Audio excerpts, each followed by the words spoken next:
Halo, apa kabar? Kembali lagi bersama saya, ST Agung Sujatmoko. Di video kali ini kita akan bahas cara cepat menghitung akar dari bilangan kuadrat antara 100 sampai dengan 10.000. Perlu saya tegaskan ya, bahwa cara yang akan saya sampaikan hanya berlaku untuk akar bilangan kuadrat. Sebagai contoh, berapakah akar dari 64? Saya sarankan sebelum adik-adik mengerjakan, harus hafal nilai bilangan kuadrat mulai dari 0 kuadrat sampai 9 kuadrat, seperti tabel berikut ini. Dari tabel bilangan kuadrat, adik-adik bisa lihat bahwa bilangan kuadrat yang hasilnya 64 kira-kira berapa coba? Ayo, adik-adik dicari. Jadi belajar jangan hanya melihat, tapi harus berperan aktif ya. Ayo, berapa coba? Yap, benar. 8 kuadrat ya. Maka berarti akar dari 64 adalah 8. Lalu kalau bilangannya bukan hasil dari bilangan kuadrat, maka cara yang akan saya sampaikan ini tidak berlaku ya. Sebagai contoh, berapakah akar dari 19 atau akar dari 37? Nah, ini tidak bisa karena bilangan 19 dan 37 bukan hasil dari bilangan kuadrat. Baik, cukup jelas ya. Jika soal kuadratnya hanya puluhan, mungkin adik-adik bisa langsung menggunakan tabel bilangan kuadrat dari 0 kuadrat sampai dengan 9 kuadrat. Tapi jika soal kuadratnya itu nilai bilangannya ratusan atau bahkan mungkin ribuan. Sebagai contoh saja, berapakah akar dari 196?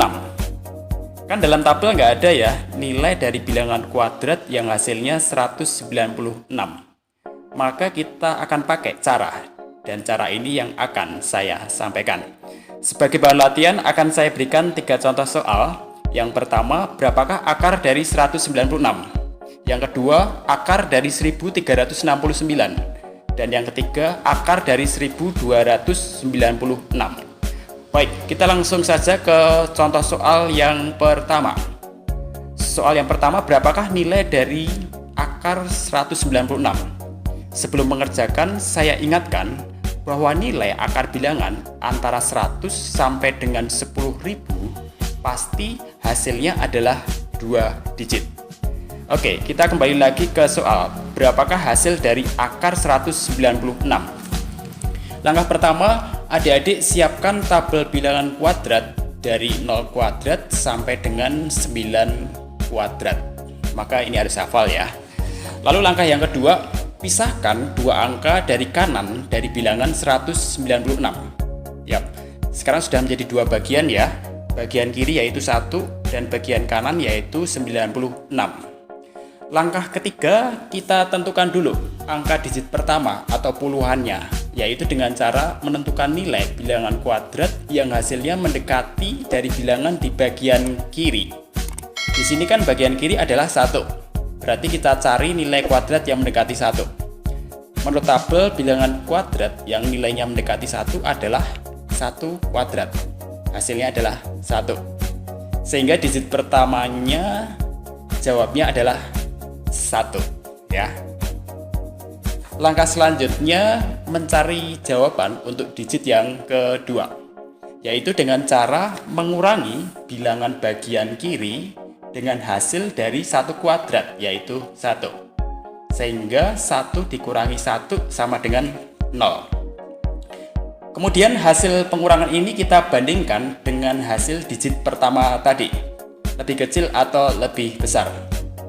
Yap, hasil pengurangan 0, hasil pengurangannya 0 ya, sedangkan hasil digit pertamanya adalah 1. Berarti hasil pengurangannya lebih kecil daripada hasil digit pertamanya. Selanjutnya kita perhatikan angka satuan dari 196, yaitu 6. Kemudian kita cari nilai bilangan kuadrat yang hasilnya mempunyai angka belakang 6. Di sini ada 4 kuadrat yang hasilnya 16. Dan 6 kuadrat yang hasilnya 36. Yang juga mempunyai angka belakang 6. Karena hasil pengurangannya tadi lebih kecil, maka antara 4 dan 6 adik-adik bisa pilih yang kecil, yaitu 4. Maka hasil dari akar 196 adalah 14. Lanjut ke soal nomor 2. Berapakah akar dari 1369?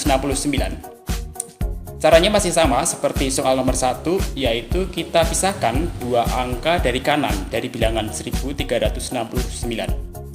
Sekarang sudah terbagi menjadi dua bagian, bagian kiri yaitu 13 dan bagian kanan yaitu 69. Setelah itu kita cari jawaban digit pertamanya, yaitu dengan cara mencari nilai dari bilangan kuadrat yang nilainya mendekati 13. Bagian kirinya kan 13, maka kita cari berapa kuadrat yang hasilnya mendekati 13.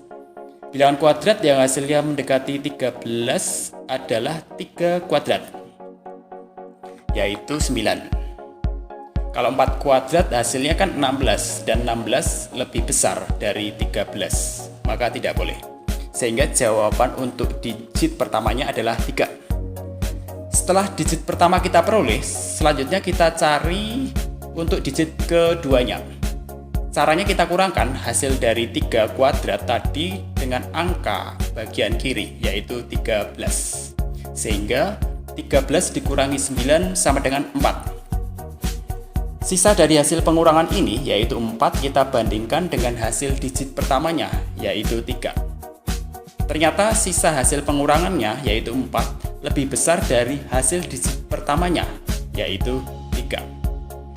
Karena lebih besar, nanti kita pilih yang ekornya lebih besar ya. Baik, sekarang kita lihat angka satuan dari 1369, yaitu 9. Kemudian kita cari bilangan kuadrat yang hasilnya punya angka belakang 9. Menurut tabel, bilangan kuadrat yang hasilnya punya angka belakang 9 adalah berapa coba?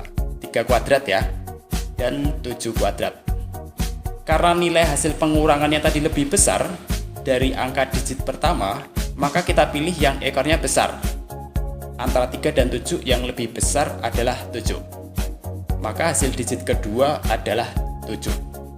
Sehingga akar dari 1369 adalah 37. Baik, sangat jelas. Kita lanjut ke soal nomor 3.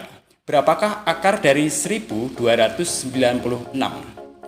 Langsung saja kita pisahkan dua angka dari kanan.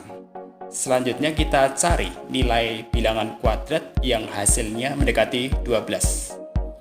Bilangan kuadrat yang hasilnya mendekati 12 adalah berapa? 3 kuadrat ya, yaitu 9. Kalau 4 kuadrat hasilnya kan 16, dan 16 lebih besar dari 12, maka tidak boleh. Sehingga hasil untuk digit pertamanya adalah 3. Sekarang kita kurangi angka bagian kiri, yaitu 12 dengan 9, dan hasilnya 3. Ternyata antara sisa hasil pengurangan dengan hasil digit pertamanya sama, yaitu 3. Untuk kasus sama, maka nanti kita pilih yang ekornya besar ya. Baik, sekarang kita perhatikan angka satuan dari 1296, yaitu 6. Bilangan kuadrat yang hasilnya punya angka belakang 6 adalah berapa? 4 kuadrat dan 6 kuadrat. Karena tadi hasilnya sama besar, maka antara 4 dan 6 kita pilih yang besar, yaitu 6. Sehingga akar dari 1296 adalah 36. Baik, ada sedikit tambahan dari saya. Untuk soal-soal yang berakhiran dengan 0 dan 5, maka secara otomatis hasil digit keduanya adalah sama. Misal kalau ada soal berakhiran 5, maka hasil digit keduanya juga 5. Begitu juga jika berakhiran 0, maka hasil digit keduanya juga 0. Untuk digit pertamanya sama seperti soal-soal sebelumnya. Misal ada soal, berapakah akar dari 625? Kita langsung tahu jawaban digit keduanya adalah 5. Sekarang baru kita pisahkan dua angka dari kanan. Untuk digit pertamanya kita cari berapa kuadrat yang hasilnya mendekati 6. Bilangan kuadrat yang hasilnya mendekati 6 adalah 2 kuadrat. Maka hasil dari akar 625 adalah 25.